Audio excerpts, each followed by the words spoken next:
I want to thank you for watching our podcast. We're studying through the book of 1 Corinthians, and today we're in 1 Corinthians, the 14th chapter, verse number 7. So I don't need to take a lot of time in review. I want to encourage you to go back to Monday's podcast and listen to all of them all over again. You say, well, are you just doing that so that you bring up your viewership? No, I really don't care. I want people to view this, but I want you really to understand the Word of God. And we're teaching this in context. Now, we started yesterday with the Apostle Paul bringing instruction into the use of gifts. And we've said all week, we've said it's not the gift that's the problem, it's the user that's the problem.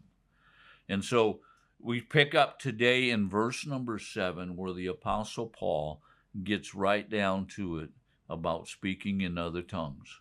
And this is what he says: "Yet even lifeless things, either a flute or harp, in producing a sound, they do not produce a distinction in tones.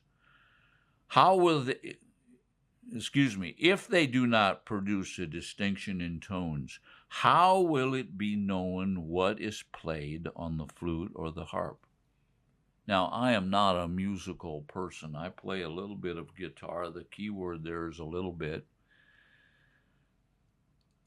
If I were to pick up a flute, and if I could get a sound out of it, which my sister played the flute in the band, and I tried to get a sound out of it. I couldn't hardly get a sound out of that flute. But if I tried and I got a sound out of the flute, you know what? You would not know what song I was playing.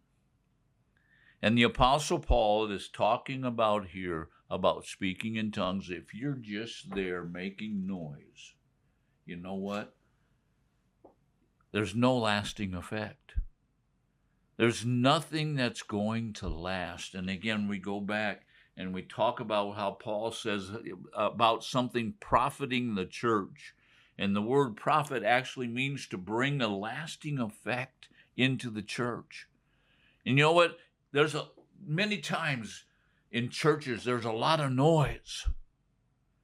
There's a lot of sound, but there's no lasting effect, especially in the Pentecostal charismatic churches. There's a lot of sound. Even now, some days, there's a lot of sound, even in the non-Pentecostal churches, the independent church.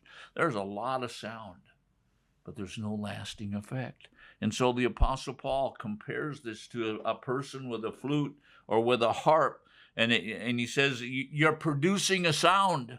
Without a doubt, you're making a sound, but if you do not produce a distinction in tones, in other words, if that sound is not part of a song and something that you can hear as a song, then what good is it? There's no lasting effect. You know, there's some songs, some of the old hymns that I hear, and even to this day, even though I've heard them probably thousands of times, when I hear "How Great Thou Art," it causes a lasting effect. When I hear all kinds of hymns, they cause a lasting effect. Why? Because there is a distinction of sound. There is a purpose. There is an order to it.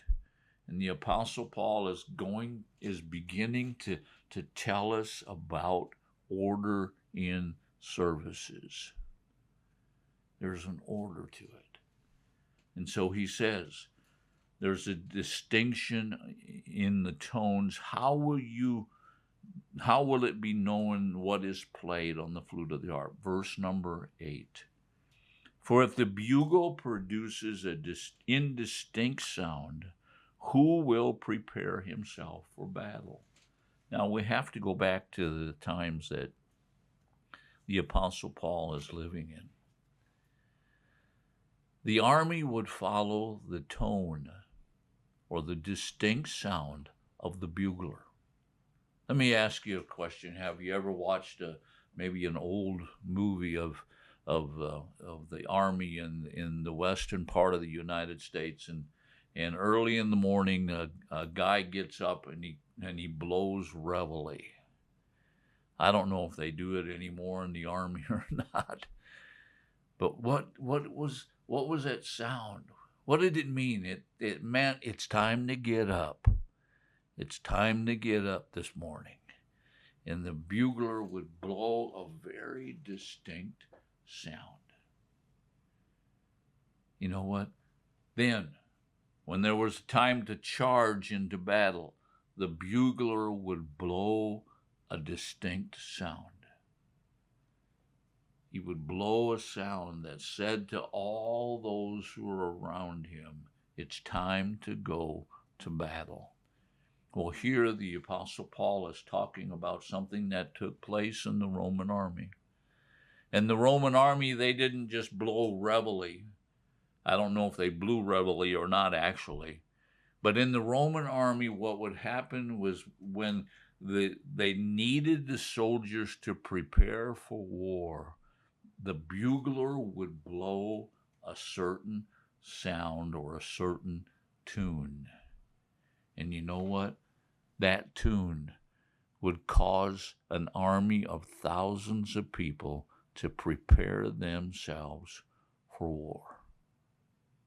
But the key here is the distinction of sound. If you get into a meeting and all it is a bunch of chaos, all it is a bunch of confusion, and there is no distinct sound in the speaking of tongues, there's no translation or not translation, interpretation of the tongue that's spoken, and there's a lot of things going on, you know what? Please listen to me. There's not going to be a lasting effect on that church. It's like someone getting up, someone who's not trained, someone who does not have the ability, the God-given ability to do what they're going to do, and they play a bunch of noise, but it has no lasting effect. That's what the Apostle Paul is talking about. Now let's move on quickly to verse number 9. And it says, so also you. What's he doing? He's saying this is like you. Unless you utter by the tongue speech that is clear, how will it be known what is spoken? For you are speaking into the air. In the Corinthian church, they would all get together and they would speak in an unknown language, an unknown tongue, maybe gibberish. No purpose in it. No edifying of the single person. That was to be done in private. No translation, or no, not the word translation, that's a bad word there. No interpretation of the tongue. And what would happen is what Paul is talking about here. It says, unless you utter by the tongue speech that is clear. In other words, that there's some type of distinction. And that distinction could come with the tongue, with interpretation. That distinction could come with prophecy. That distinction could come with knowledge. That distinction could come with teaching. He says, how will it be known what's spoken? In other words, people don't know what you're talking about. And then he ends verse number 9. We're going to pick up with verse number 10 tomorrow. But he says, how? For you are speaking into the wind. In other words, you're just making a bunch of noise.